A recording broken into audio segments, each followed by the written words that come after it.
If you put it in the bottle and sell it, it's worth about $500 million. It's a big, rich country with a deep distilling tradition, but we've nothing to compete with Macallan, nothing. That's the shit I want. I called it WhistlePig. I lost the race for Congress when I was young. Did you ride an elephant across the border? So I call up my dad and I'm like, Dad, we got to get an elephant from India. And my dad is like, why are you getting elephant from India? Get an elephant in America. So I did it, make national news. You worked with them directly on The Apprentice. How was that? Joe, I hear you're a smart guy. You're going to make us some great systems. You got to have a dream and you got to stick with it. Cheers to that. Cheers to that. CEO and co-founder. Joe Lonsdale, the founding partner of Palantir co-founder Joe Lonsdale. Raj Bhakta is an American entrepreneur. He's best known for founding WhistlePig, an amazing whiskey brand, and he's building a new high-end whiskey brand right now. You know what's American? Greatness. And this is the greatest whiskey you're ever going to taste. He has a really colorful background. He rode an elephant across the border when running for Congress. He was a star on The Apprentice. All sorts of fun stories. I really enjoyed drinking some whiskey with him, learning about the high-end whiskey world. Why did this international spirits merchant buy a college in Vermont? And after making tons of money on his first whiskey company, what's he trying to do with his second one, and what has he learned? I think you'll enjoy meeting Raj. I'm Joe Lonsdale. Welcome to American Optimist. Really excited to have Raj Bhakta with us today. Did I say that right, Raj? You got it, Joe. Awesome. Well, thanks for being here. Raj, there's lots of ways to describe you. You're an international whiskey merchant who's been really successful, amongst other things.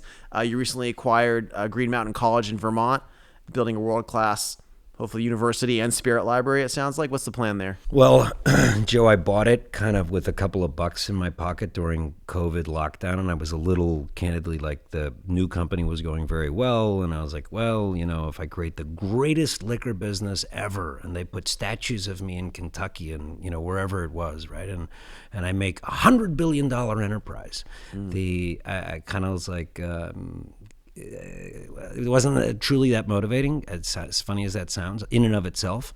And I was like, American education, which you understand very well, is screwed up. Here's a college going up for a whole physical infrastructure going up for auction down the road. Yeah. I need big anchors and big projects to ground me, otherwise I...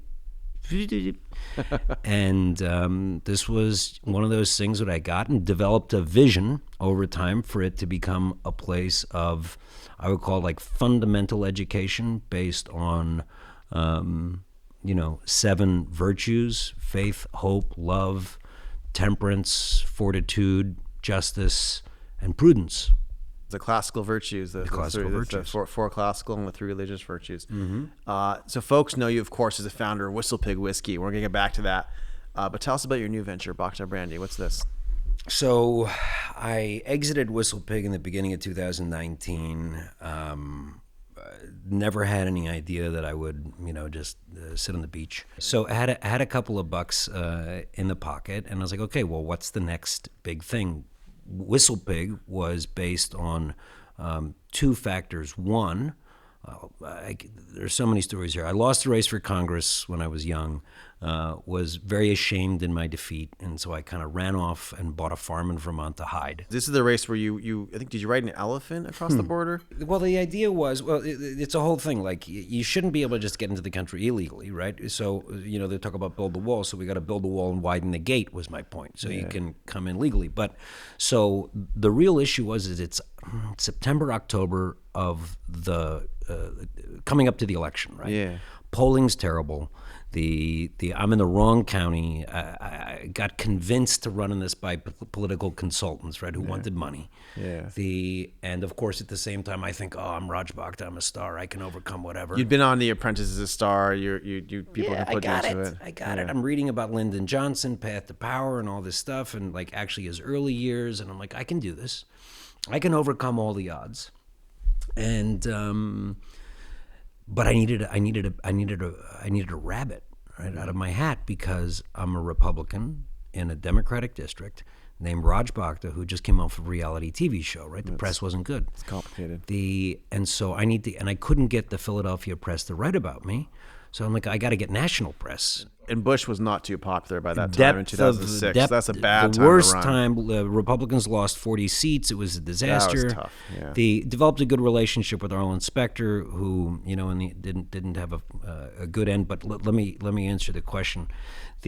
So I'm like, what the hell am I going to do to get press? Like, I got to get national press. And so it shows up in the polling numbers at the very beginning of this that this immigration issue is beginning to be a big issue. So what can I do about education? I mean, what can I do about immigration? So I'm sitting there. I'm actually drinking some tequila with a buddy, and I'm like, what if I crossed the border, on a donkey? and I was like, that's one thing. What if I could get an elephant and I could come into America like Hannibal, on an elephant? And I said, what if I could get an elephant and a mariachi band, right? And basically, It sounds like a tequila-inspired thought. it for was. sure. And then I was like, okay, we got to do this. So I called up my dad and I'm like, Dad, we got to get an elephant from India. And my dad is like, why are you getting elephant from India? Get an elephant in America. I'm like, oh, yeah.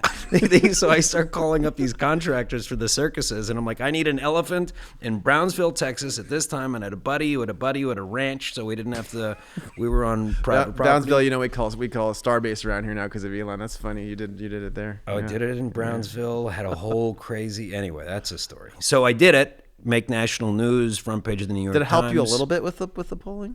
I mean, it helped me in that I felt that I didn't just like go down, doing nothing, So I took a swing and I can tell an interesting story and did everything that I possibly could to win. But it was basically an impossible race at that time. What you're doing. Impossible. And so you're recovering from this race. I'm recovering from this race. Then I go to India. I think I probably told this story before, but I have this big party, defeat party, and I ended up misbehaving a little bit with some of my donors. Anyway, it's the bad night, right? Bad night. I'm bathed in shame. I'm there, and I'm with a young lady, who is the daughter of my donor, and my he's like my consigliere, I guess. He's my chief counsel, good old friend from college. And he sees that I'm down and he needs something to pull me out of it. And he goes, wouldn't it be funny?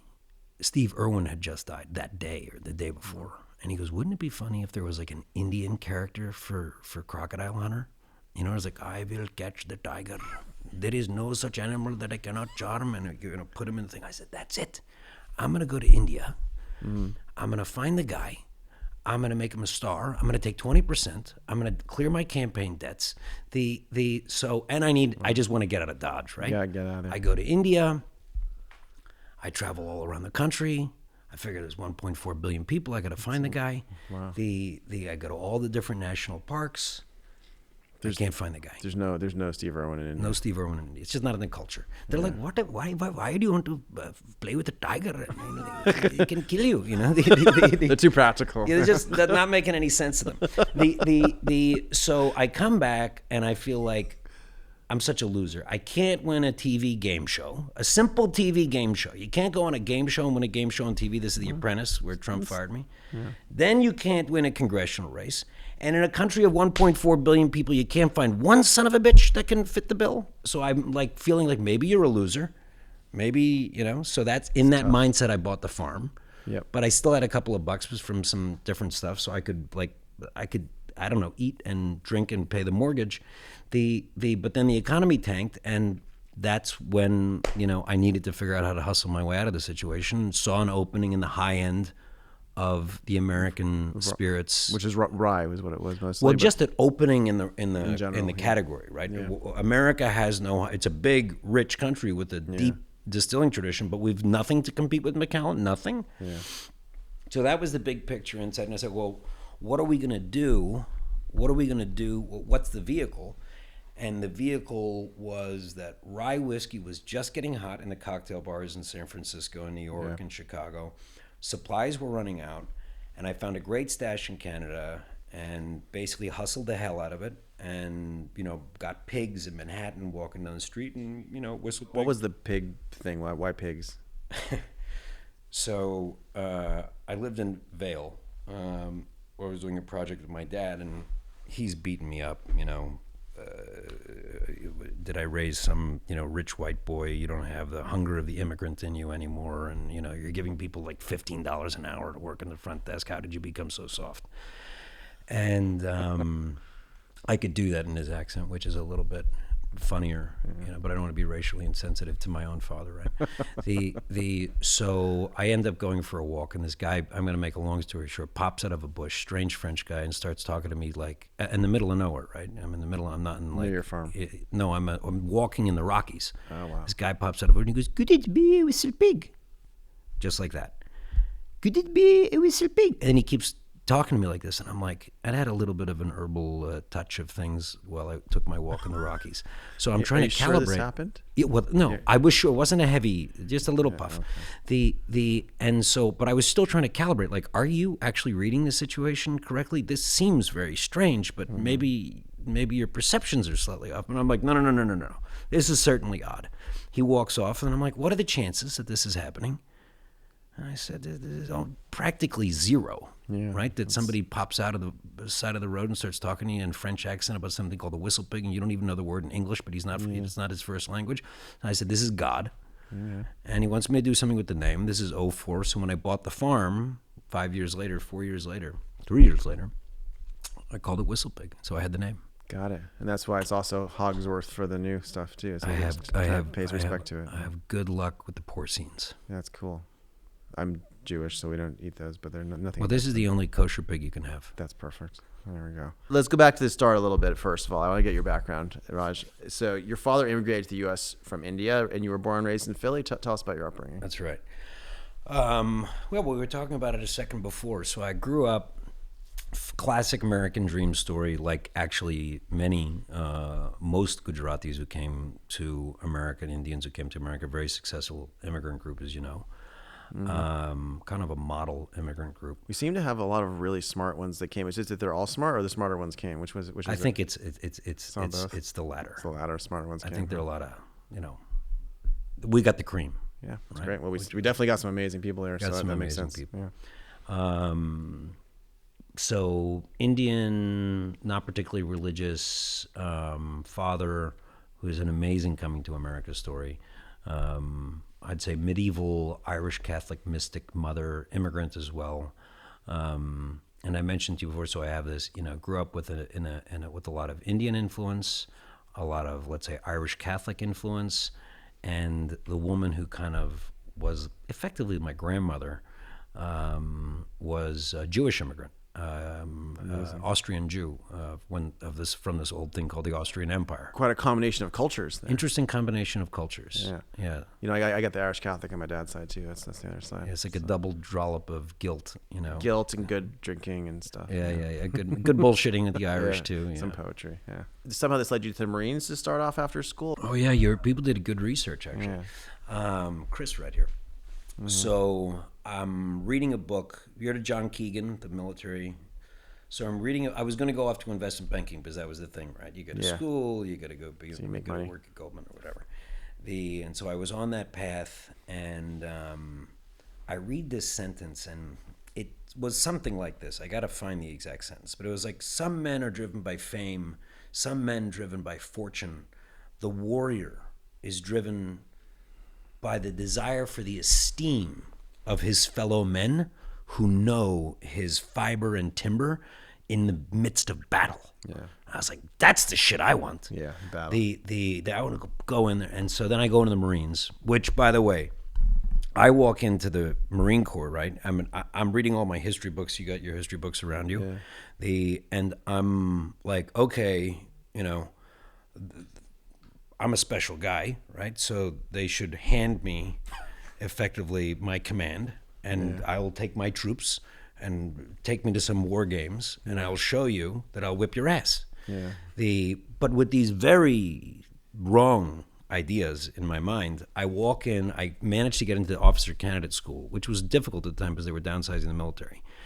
And I walk in, and all these other guys, like 6'2" strong, guys, I thought that they assembled some men for me to command. That's funny. That's what, Right? In my head, I'm jacket and tie walking there. I'm like, I look up there and I'm like looking at them with my best martial bearing, like letting them know that I am their leader and they shouldn't look so directly into my eye. And I say to the captain, Captain, are these my men? and he's like, and he goes, no, Raj, these are your fellow officer candidates. I'm like, oh shit. Because now we're going away for a weekend, Yeah. and they're gonna all want to kill me, which they all wanted to kill me, and then they make me platoon commander. And then the gunny sergeant wants to kill me. Everybody wants to kill me. But truly, of the moments that I'm most proud in my life, I came out of that 48 hours. The rest of them went in the bus. Back home, the captain called me over and he was telling the story of this crazy guy that came in there. And there's a lot of stories here, so I'm not going to tell them, we don't have time. And he goes, Raj, come. And he brought me into the officer's car and, dropped me back home. And I was like, oh, I'm made for it. And then I go in. I have I'm supposed to show up in OCS.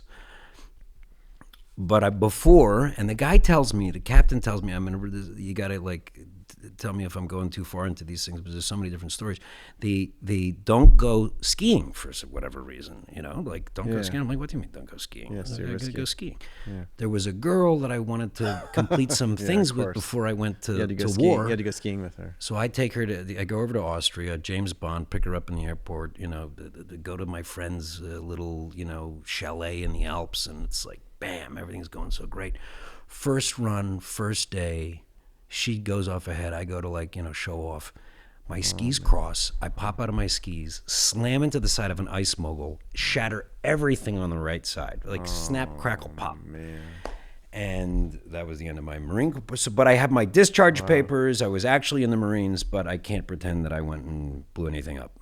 That's rough. But you recovered fine, though, after that. You were young. Yeah. You just couldn't go to the Marines. Good genes. Amazing. And you also started the .com. That was kind of a thing to do in 2000. Is that right? Yeah, so actually this was the only time I came out to Palo Alto, because one of the jobs that I had is I was like a young analyst in a small boutique M&A shop, and one of the clients wanted to buy a chip maker in Palo Alto called Watkins Johnson was the name of the company, old chip maker. This is this is 99. And I'm a little banker, and they send me out there because I'm young, and I must know things about the new things because I'm young, but I don't know anything about anything of these things. Well, that chip stuff's complicated. Put a deal together. Got the financing in place. The guy buys the company for like $100 million and takes it public 6 months later for $1 billion. So I'm like, fuck. You're like, this is easy money. I'm in the wrong business. Yeah, just go do that. I got to go do that. Yeah. So I come out to California, and anyway, very long story short, we created an interesting solution to be able to price cars online. So you're going to buy a car. Remember, everything in 1999, everything was going to happen online, right? Yep. And then rubberdogshit.com was worth $2 billion, right? So the car business, big business, the problem was you're going to buy a car. How are you going to trade your car in? We provided a trade-in solution. We could lock in a price and tell you what your car was worth, so you could do the entire transaction. Stuff eventually was worth a lot 10 years later. Yeah. Yeah, which was an interesting lesson, that I learned, kind of jumping around, like stick around. And I would have been in a much, I would have been in a different kind of trajectory of business if I had stuck with it. Seems like you've done really well in business, but A humble farmer, liquor merchant. well, you did also acquire the world's largest stash of Armagnac recently. Yes, that was a coup. That was a coup that took big balls, because I got into Armagnac, and then when COVID broke out, everybody panicked. Oh yeah, all the prices of this stuff went. Everything was, They were dumping good wine for cheap too. At the everybody panicked. There was about a 2-month period where there Yes, was a legitimate panic, and in that period, and this is when I was like, baby, the good Lord is looking after us. I mean, it was the middle of a pandemic, but I had a little bit of a different mindset. Okay, we're loaded for bear. We're all cash. Yeah. And you just sold your just sold the business to a company. bunch of- yeah. There's a global economic crisis. We're going to get 20 times leverage off this cash compared to what it was before.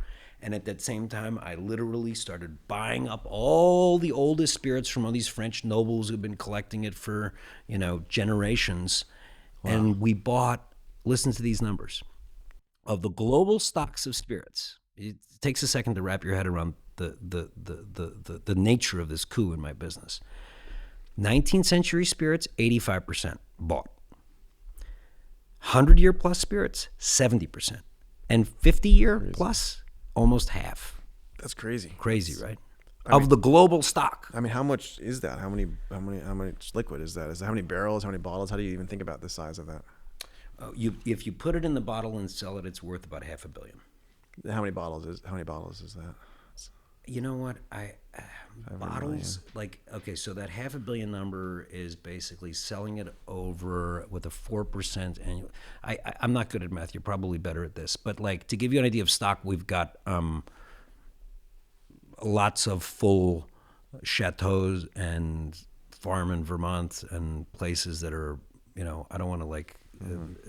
So basically, over 10 million bottles or something, though, at least. It sounds like that'd be 500. That'd be 50, or maybe not over 10. Okay, no, over a few million. Okay, bottles. so let's take really good. Take 500 million and Divide by 100? divide by 1,000. Oh, right? Okay. That's, Like 500,000 then. Okay. 500,000 bottles, but at those price points. Got it. And you're mixing some of this with a good American stuff too, right? So you have part. So in some cases, it's good to drink part American whiskey, part Armagnac, or how's that You work? want me to pour you one? Yeah, Okay. tell me what this is. So this is Hogsworth, right? So I'll read you. And how do you figure out how to mix it? Like who's on your team? Is this you? I'm now? good, me. Just you. You've learned. When you started Whistle Pig, you had like some top guy from Maker's Mark helping you, and did he teach you? Dave Pickerel. You know, Dave taught me many things, but blending wasn't his. You know, he did. He taught me. We put together this 12-year-old called The Old World. He taught me a lot. I kind of, though, on the blending side, You just was have a knack for it. You have a knack for it. Which side does that come from? Is that the Catholic or the Indian side? Or I something think it's else? probably the Catholic side. Yeah, that makes sense. I think so. So here's the story. I created Whistle Pig Whiskey, sold it, severing all ties. But I remain fond of pigs. My work felt incomplete. This while American whiskey needs a shakeup. So I present Hogsworth. It is the finest bottle you'll find at even 10 times the price. Taste and see. We're going to do this in a second. The Hogsworth marries America's best bourbon with exquisite Armagnacs from France, some over 40 years old. So what kind of bourbon are you using here? Two different ones. A Tennessee from a great supplier that we have down there, and some really unusual organic stuff from Minnesota. That's a beautiful flavoring. That's great, and it mixes in well. Tell me about mixing.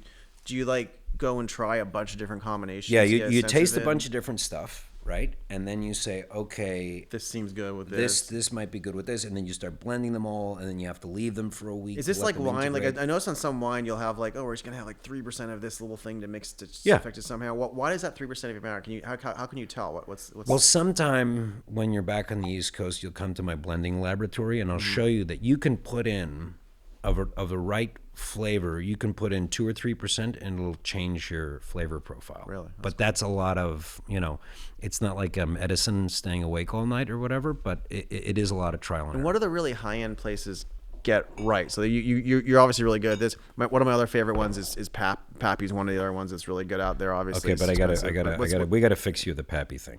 Okay, maybe it's not that good. You have been misled, sir. That's fair. I just taste things, and Young Whistle Pappy's Pig was good. one of my favorites. You said you like the 13 Pappy Rye. I think you told was me a that, good right? one, yeah. That's a That's- great one. that's But the really good. 23-year-old stuff, stay away. Yeah, you don't like it? Cheers. Cheers. Why not?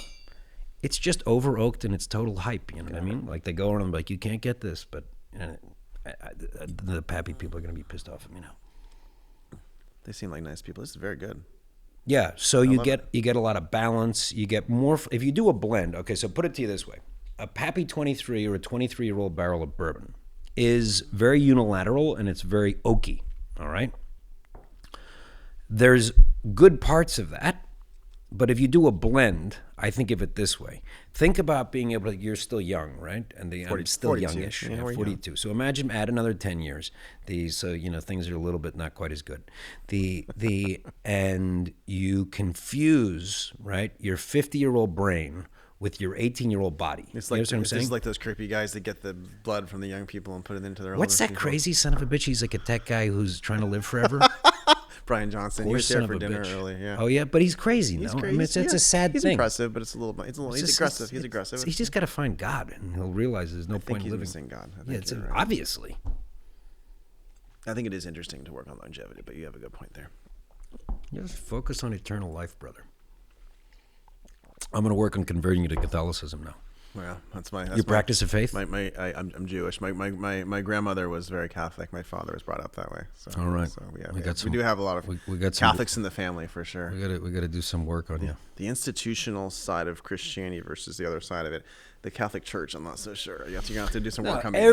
Every wretchedness in the history of the world has been perpetrated by the Catholic Church. On the other hand, the entire modern world really is a result of the Catholic Church, which saved civilization after the collapse of Rome. The Irish monasteries definitely preserved a lot of civilization That's too, right. from the Catholic Church. I mean, That's right. The 6th century Irish, we wouldn't have a lot of the Renaissance probably if it wasn't for them. So that's definitely true. And it was Pope Gregory who, when Rome was imploding, deeply, and Justinian was coming in to try to, reassert the Roman Empire through, Byzantium.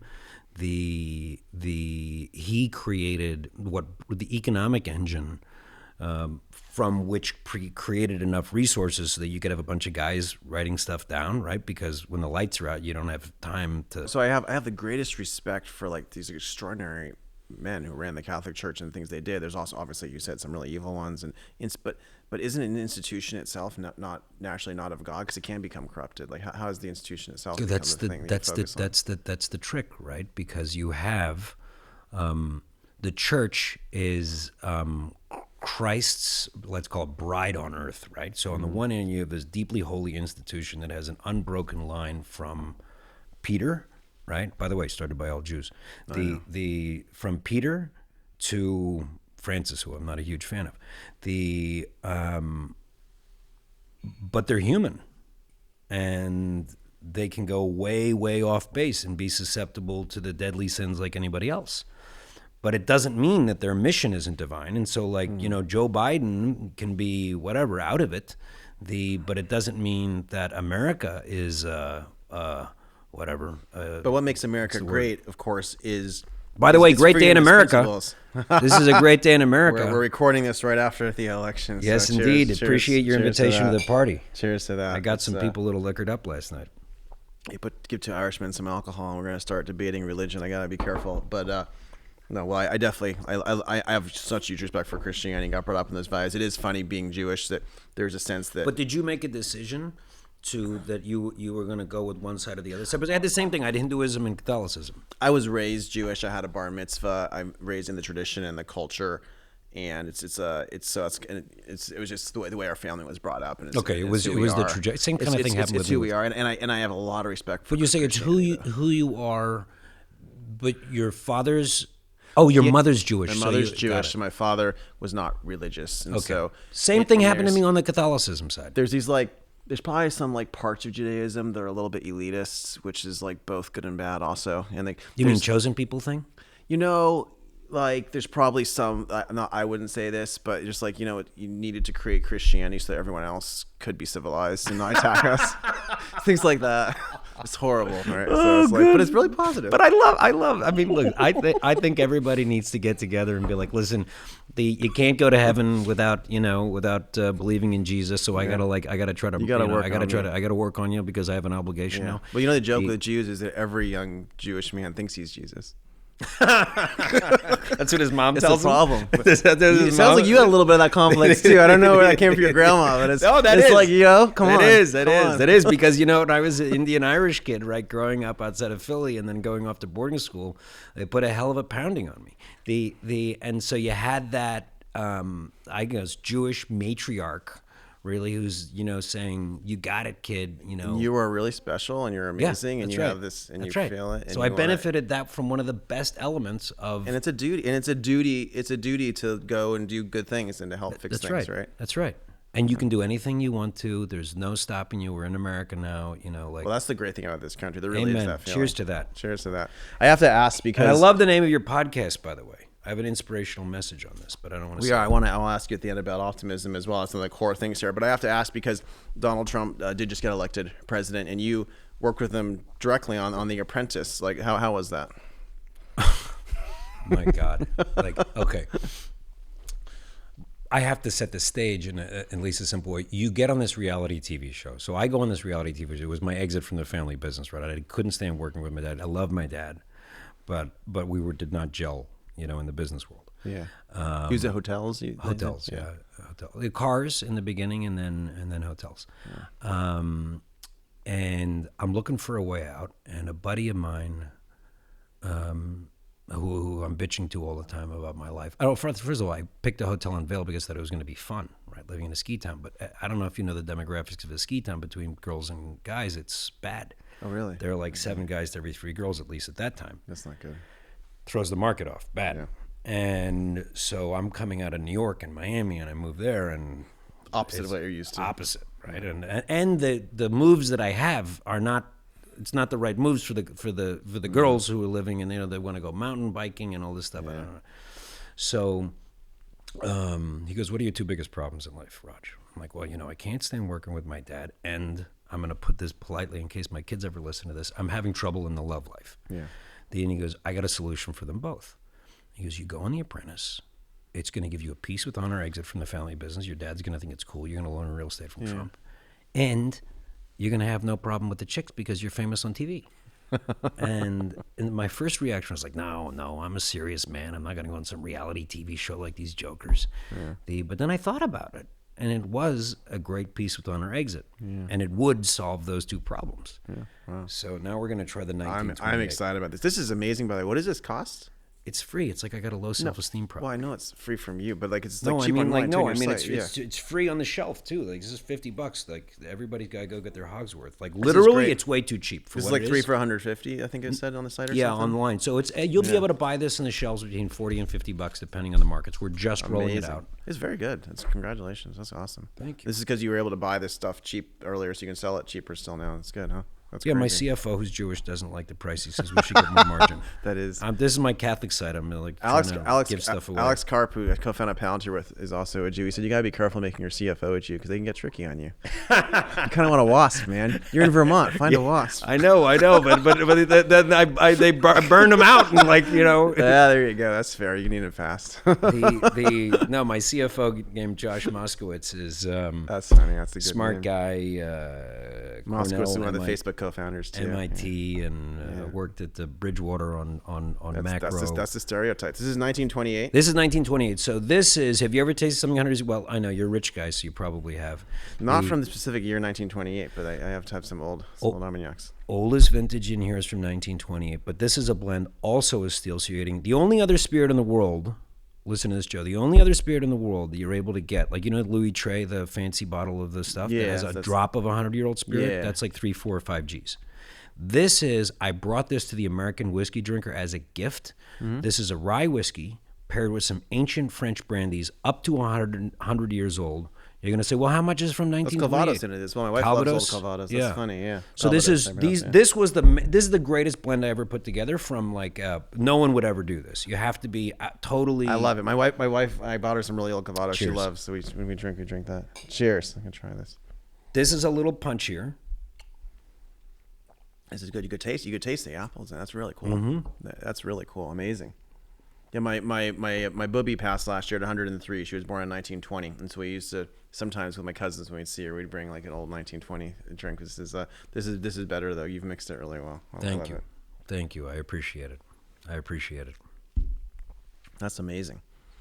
Is stuff like this for sale too, or is it only? Yeah, you can buy this. This is like, so this is the entree into the world of Bacta, which is a house of vintages. Yep. So to give you an idea, right? You think of like, okay, you buy a 12-year Macallan. Mm-hmm. Every year is the same 12-year Macallan. Yeah, there's not a vintage. There's not a difference. So we're bringing vintages to the world of spirits. The high-end spirits do vintages. Yeah. Yeah. And so, but not really much. Like you should buy a vintage. So that which has driven the wine world for centuries, as you know, is single estates and vintages. When I went to Diageo a long time ago, they don't do this, but like there's a special thing where that a 1991 Lagavulin was particularly good, and we bottled after 28 years. Same thing. So it's just the bottle of 82 Armagnac that I gave you. If Amazing. you didn't have it right after a what was it? We were drinking margarita last night. Shame on you. No, I tried it again. I tried it again. It was good before I went to bed. We had to celebrate before I went to sleep. Yeah. It's a good night. It was fun. It was fun. I looked at my watch at a certain point. It was like 11 o'clock. You're a wise man. Gotta get some rest. What time did you guys? It was locked in. People left about 1 a.m. or so. It was the election was done by 11. We could kind of tell. Yeah. We were looking at your doohickey, which you were telling me about the betting. Poly market, the betting markets. They knew they were all right this time. They were right a week or two ahead of time, which is impressive. So these guys, when money's on the line, people get good at this stuff. They focus. They focus. And the data, it averages out. Markets are powerful things, man. You know that. Teach us more about whiskey. So vintages, just like with wine, matter for whiskey as well. Like Sure. are there certain years that are best for? Absolutely. Tell us what years the are crown best. jewels in the world of spirits are really Armagnac, right? So, to give you an idea, like why should you drink Armagnac if you're pulling out an interesting bottle? Well, I think I mentioned it to you last night when we were talking to the senator from Wyoming. The bourbon distilleries, whiskey distilleries, they run 24/7. They make amazing product, and there's nothing wrong with it, but they run 24/7. Yep. The Armagnacs are the result of maybe 3 or 4 different days of distillation, so that bottle of 82 that I gave you, your birth year, wouldn't have been produced in the year of 1982. It would have been produced based on the harvest of that year. So in the terms of rarity, it's like 0.00000 1/100th at least. And what is Armagnac for? Armagnac is you've heard of cognac, so it's a French. It's distilled from wine, southwest region of France, oldest recorded spirit in human history, 1307, I think, by a cardinal of the church who was sent up by the Pope to do a catalog of what does Christendom make. This is a great part of the church. They were very good at these things. Yeah. Well, you would also mock one of the lines that he writes back to the Pope. He was like, "Holy Father, I found the greatest stuff," and you can tell he's used to drinking like 5, 6, 7% alcohol wine, and now he's getting hit with 50% alcohol, and he's like whacked while he's writing the letter, and he's like, "It makes everything so much better. You feel great. It recalls memories. You feel vigor, and it enlivens the member." And enlivens the member. What did he mean? What Wow. member was he talking about? He was Wow. supposed to be. I mean, he must have been drunk to be writing about a boner To the the church. Pope. Yeah. Maybe it was a liberal pope. Wow, that's impressive. Isn't that cool? That's impressive. Like no shit. These guys had a little. Wow, that's So it's the old. So why doesn't Armagnac make it out of the region? Why? So this is the oldest category on earth. This is the best stuff you can get. Yeah. Why doesn't it make it out? People there love it, and no one knows about it, huh? Why don't they know about it? Because there's not enough of it to sell it before, or what? Kinda, I'll tell you the story. So major French port in the southwest of France that sends a lot of wine out begins with the B. Bordeaux. Bordeaux, in the 100 Years' War, is taken by the English, right? So they got used to that. That's right. And the English then develop an empire. Yep. The Yeah, Lafitte was the thing all the aristocrats knew because that was like the nice thing from Bordeaux. Yeah. And so the wine, while the wines were flowing out of Bordeaux, the spirit that was contiguous to the Bordeaux region and connected to the river, the Gironde, was Armagnac. I mean, sorry, was cognac. Yeah. So cognac gets spread throughout the world. Cognac was called back then champagne cognac. I remember they called it champagne for some reason for a long time. They got confused. A lot of the old bottles. Have you seen that? There is a champagne Grand cognac, which is, and to tell you the truth, I don't know. Yeah. why All they the call it. old ones I've seen all say champagne for some There's reason. a They're champagne saved. region That's why, within maybe. Okay. cognac, I believe, right? So now Yeah. I'm in an Yeah. area that I'm not 100, but I believe Okay, like that's what it there is. is still a champagne cognac. Got it. I believe. Yeah. So But the Armagnac's not getting sent out because it's not there. it's landlocked. It's not connected to the river. Number one. Number two, so during the 100 Years' War, there's all this strife. If you're the fourth son of an English duke, right? What are you getting? Bupkis. Yeah, so you got to go do your business. Yeah. Primogenitor. So Yeah. first son takes. So you got to go do business. This is a great thing to go do business. You got to do the business. You got to go to war. The first son goes takes the plot, right? Yeah. Inherits the You get lands. everything. Yeah. You get everything. Second son, the family's got connections. He goes to the church. Third son, he becomes a bishop. The third one, gets a commission. At some point, you got to give them. You got to go work. Yeah. You run out of patronage in the family. Your connections at court run out, and you be like, "Kid, sorry, you're sucking hind tit. You got to go. We're doing a war over there. Go over there and see what you can figure out." Yeah. This is Hennessy. basically. So you had this hustling blood that goes into the area.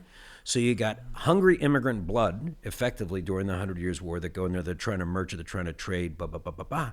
Whereas Armagnac, landlocked and rich. So food in the belly. Yeah, no need for them to go hustle. You and don't do need to this. go hustle. You know, Got you it. have a nice foie gras. So why go run around? And so, you know, until I showed up. Amazing. I want to loop back. So you showed up. You got all this. You're building the business. You're in Vermont. What are you doing with the college? What's the next step there? So buy the place in, COVID time. You ever want to go nuts, buy a college in the middle of nowhere and try to figure out what to do with it and have a bunch of people give you their ideas? Is it still is it shut down for now? And Not you're functioning. starting- It basically, it looked like when we bought it, like the rapture had taken place Yep. and, pencils were on the tables, et cetera. Yeah, I saw a couple of these. There's a bunch of buildings. They're for sale for pretty cheap because the things blew up basically. You got to go in and fix it now. Yeah. So, bought it super right. But the maintenance on basically a town of its own. That's the problem is you got to either maintain it or knock them down, right? Your basis goes up quick. I really thought about it. I had this moment when I made a couple of bucks. Right, I got very sad, and I was expecting the exact opposite. Which I think began a bit of I would say a spiritual journey. Because I was like, there's nothing that I can build on this earth that's going to endure. People talk about legacy, put up the statues come down. Everything goes to dust in the end. Like, what the hell's the point? The feeling sad, basically, and pointless, and all that. And so I looked at what's happening with our civilization. I think. While it's a very happy day and we have hope in the Republic and our civilization, et cetera, today, the trajectory is, I don't think, necessarily a completely good one. I don't think that's a contentious statement. And the fraying of the moral fabric of society and the creation of the basic building blocks of civilization itself, which is a family. We're losing a lot of these traditions that kind of were core to our civilization functioning. Yes, and actually provided the very basis for you and I to be sitting here right now, which is basically functioning society. Yeah. So what creates functioning society? I think it goes back to the great faiths, right? Yours, mine. Although I will still work on converting you because we want to get you to heaven. I got to do it. It's a duty. We got to go back to these deep fundamental basics, and so the school is dedicated to teaching those, and it's faith-based, particularly Catholic. Which I know was started by Jews again. When you practice the faith, We don't try to convert others, so we're safe to bring in and include a little bit. Yeah. it's the difference. You're a very elite. We got to try to pick up market share. Yeah, that's fair. That's Because the salvation of our souls and fair. yours It's good. is It's a good hangs in the incentive. balance. It's a good incentive. Yeah, it is. But making a serious point here. I realized in a couple of years we started a school, which started for our kids. The vision is to bring together, to create a community that is driven with a mission of not just profit and abundance, to use that word, which we'll have plenty of, but to really creating a flame of revival, where the deep values that you come there, whether you're a Jew, whether you're a Hindu, whatever, you'll see good things in action, the creation of good families, happy children, well-balanced, hopefully good-looking. It's a beautiful vision. Is a college versus earlier, right, to start that? How do you think? Is that something you need to teach I think them we're when just they're going to younger, or- evolve it, right? So like I'm trying to bring in my key members of the team from a business standpoint, saying, hey, look, you're working for Google and you just you have to pick your pronoun. And it's difficult to raise your kids. The drinking water is mixed up, broadly speaking. You turn on the TV, it's mixed up. Come here if you're top talent. We got great upside to offer. Your kids can go to the school for free. We got plenty of buildings. You can. Oh, this is cool. So this is a way to recruit like good families. You Good want families into around the you. top talent that are not just driven by God, but also God and profit for the creation of America. of young families, right? And the future of our civilization, because the future of our civilization is large God-fearing families, which if you practice the Catholic faith, because there's no jerking off and no sex before marriage, you're going to have. Apparently that was a problem for my father, but that's another topic for conversation.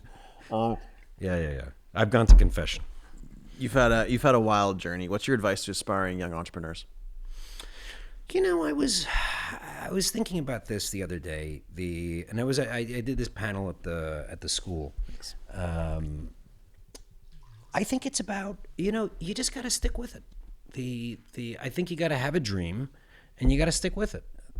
Because life's going to pound you, and you have to have the fortitude, that virtue of fortitude, right? Yeah, you gotta keep trying. You got to keep trying. Can I give you a really funny quote on that today? I think it's very relevant because I think this is the theme right now in our country.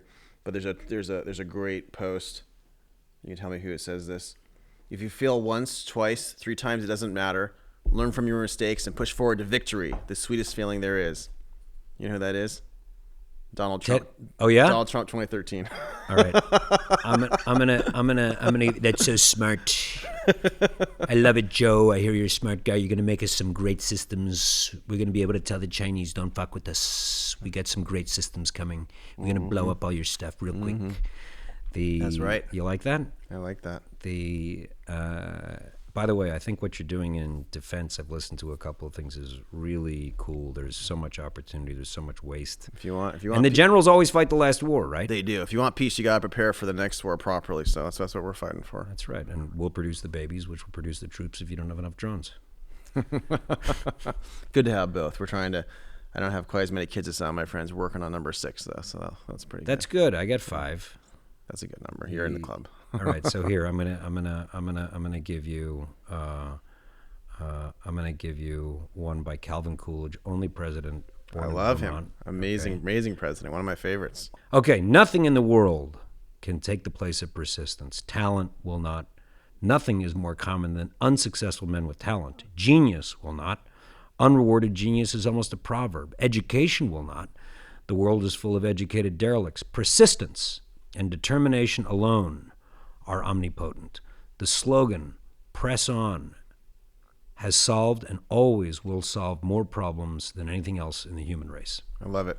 Persistence is key. Now, as an entrepreneur, Cheers to to that. persistence. You and I both know there were multiple times when people thought for sure Palantir was dead. There were multiple times when Adapar, OpenGov, my next 2 companies looked like they were failing. This stuff takes a lot of persistence. There's a lot of ups and downs. So I have a question for you. What's the darkest moment in your entrepreneurial journey where you think I'm fucked, or you never had it because you're just such a winner? Yeah, probably the darkest was right around 2008. I tried to do too many things at once. The core company was sort of working, but the new finance side had a lot of struggles. I'd been helping Peter. What's core company? Palantir. It was sort of working, but it was still really early, and there wasn't quite enough And capital. the vision starting that, just so I understand in simple terms. The vision. I mean, if we're totally honest, since we've Yeah. had a couple drinks, the Yeah. vision was to kill the effing bad guys. The vision was to a good stop terror attacks but on like America. to blow them up by The like, vision was to rebuild the IT infrastructure of America. so you can target it. So you can all Target the see what's guns. going on, bring all the data together, see what's going and on, target the guns. and find the bad guys. And so Palantir ended up, as you probably know, helping find like over 10,000 terrorists that we eliminated in those years. Cheers to that. God bless you. And so and preventing lots of major attacks. And that was the goal. And of course, you want to do that while protecting civil liberties is the framework. The idea is that when you're fighting a war, you become like your enemy sometimes. Sure. We didn't want to have to become like the Muslim terrorists. We wanted to be able to have the technology be so good. The ultimate that slippery we could slope. keep our freedom while getting the bad guys. Yeah, that was yeah. So it worked. It was great. And you know, we actually made us so Okay, safe. so that's the vision. Now you're at 2008, and Yeah. your dark moment. You know, my mom passed away that year in February, and I was a bit off, of course, dealing with this. And I was trying to do too many things at once. I was trying to start things with a hedge fund. I was trying to build things on the finance side of Palantir. I just had a lot going on, and I felt like all of a sudden like everyone turned on me, and things weren't working, and the core company was was a risk, Wait, and now, other did you things were failing. feel like because of your state of mind that people were turning on you, or were they actually? I think I was probably, it was a combination of like, there was probably like one guy that was like a bit of a snake, and then there was probably my fault. I think you should always blame things on yourself, by the way. So I think that my fault was I was doing too many things at once. I was. But sometimes you're overextended. under attack. Sometimes you're under Yeah, legitimate I think you can. attack. I think you both make your own mistake. Ambient or tech. So Right, I spread that myself. happened to me in Whistlepig, by the way. But go ahead. Yeah, so I spread myself too thin. I was under attack. Because I was trying to do so much at once. I wasn't doing any of it in an A+ way, and it was just like I was just gonna just be done and not useful, and everything was my fault. And it just like this horrible. And then my account was way up, but then the fund was crashing because it was 2008, and it was Like your personal account in the fund. Well, is so I doing say well? so. I was a trader. I was a top trader at the fund, but like it was like everything was. So that makes you look bad.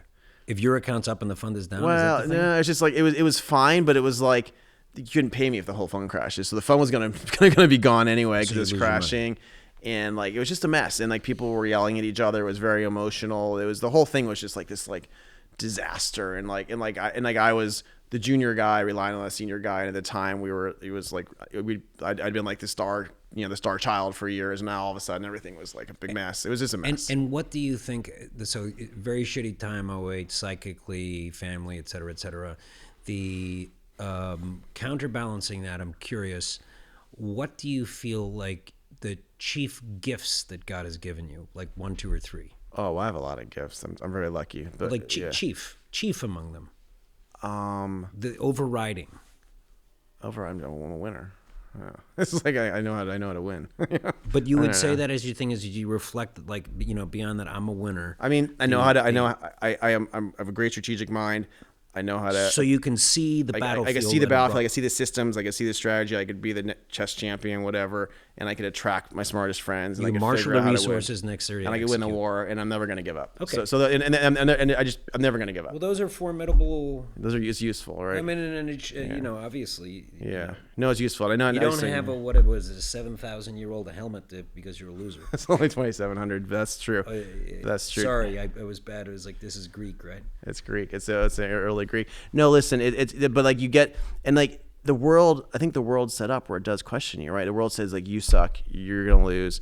You're wrong, and it's only you who could decide if you're not if you're that way or not. Because basically everyone's like, oh yeah, this person we thought he was good, but he's not. And he's Okay, not- so he's then not. I want to ask you something on this. The bullying, all right? There is this, overriding, like if you study the greats, they have gone through great adversity, which has given them the piss and vinegar to push, right? I think I benefited greatly from being bullied, but many don't. What do you think of this? That's interesting. I feel like I'm interviewing you now. I as a kid got into a lot of fights because I'd stand up for my nerdy friends, but I always won. I never. Like this is- physically. No, but I mean, physically. being bullied not necessarily, yeah. Yeah, but people would bully me. Sure, people would like bully You'd me. fight but like hell, and I always won the physical fights, but I always got bullied by being made fun of. Yeah, sure, that's fair. do you find this foundational to your character, this being bullied? I think I don't know. That's an interesting question. For me, it was standing up for my friends in from the narrative in my head was I'd fight back against like the bad real guys. bullies, the bad guys. But what's interesting is when I'd win, I'd make friends with them. It was actually interesting. MC Hammer was. You make friends with the jerks. Sometimes. Listen, these little boys don't know any better. Yeah, that's right. I don't mean jerks. You know what I'm saying? The guys who seemed like jerks. MC Hammer was my neighbor who moved into town, a middle class neighborhood. He was like the Is he rapper. like Ice Baby? No, like Hammer Can't touch time. this. Can't touch this. Can't He's a touch good it. guy. Ba-na-na. And he had these nephews, cousins, whatever. So he brought in different energy to Wait, into your to our neighborhood? Asian white middle class neighborhood, and it came Wait, in. where is this? This is Fremont, East Bay, California, Silicon Valley. And these kids would bully the nerds, and I'd fight them, and we'd get in fights, and then So we'd you become fought- friends. You fought like MC It was Hammer's like- crew successfully? I mean, I didn't Were fight you going him. to the He's great. gym? No, I was like a big kid. I was like the biggest. I was like the biggest kid, and my friend, and I'd fight. So you're some also a friends. winner physically. Joe is a winner. He tells me he's a winner. He's obviously a Anyway, winner. so it's part of like very it's confident. strong. He's a very strong. It's Jew confident. Kid. He said, "No, Exactly. You're not gonna fight with my friends. We're gonna fuck up the bad we're gonna guys." take you on all at once. No, it's good. But that confidence is helpful. So for me, it's like that confidence is actually it is formative. You know. Yeah. It's a different energy. But yeah, of course they got made fun of as a nerd. I think this bullying thing can knock a lot of people out, but it can also be a good thing. It's very no. I think it can. I think a lot of stronger. entrepreneurs have been. Adversity makes you stronger for sure, and That's that's right. what entrepreneurship is partially about. On Asteroids, we're finishing here. a lot of young people are down on the future of America. What would you say to them? Look, I think of the story of this nation, right? You got an Italian guy from Genoa who gets a Jewish, by the way. commission. Was he? Yeah, I found that out Is that recently. part of your propaganda? DNA is confirmed. No, this was 2 weeks ago. You didn't see this? I don't know. This is confirmed. They checked the DNA of his whole family. You They got a good Sephardic propaganda Jews. department. We do. So Jewish guy from Genoa, gets a commission from the Catholic Queen of Spain. He did. And He was Catholic or Jewish. He was both. Yeah, he was one of the converts during the Inquisition. Anyway, takes 3 boats, tiny little boats, across an unknown sea, plants a flag, so to speak, in our hemisphere. Following him, a couple hundred years later, some Pilgrims in New England, some Quakers in Philadelphia, some some English Cavaliers in the South, and they create out of the wilderness, right, with their ideas and their hard work, a light in the world which attracts so many people from all around the world. And they conquer, like the wilderness, step by step, all the way to the Pacific, right? And this light of this civilization is a beacon of hope and freedom, of the dreams of mankind, where you and I can sit here now and look into the heavens, literal heavens, not just of the universe, but of our nature, and say, we can be the shining city on the hill. We are the shining city on the hill, but we must believe that. And if you believe it, then you do it. And I'm just so happy to be an American. Like, if we think about the greatness of the story of this country, nothing like it. Cheers to that. Cheers. Thank you, Raj.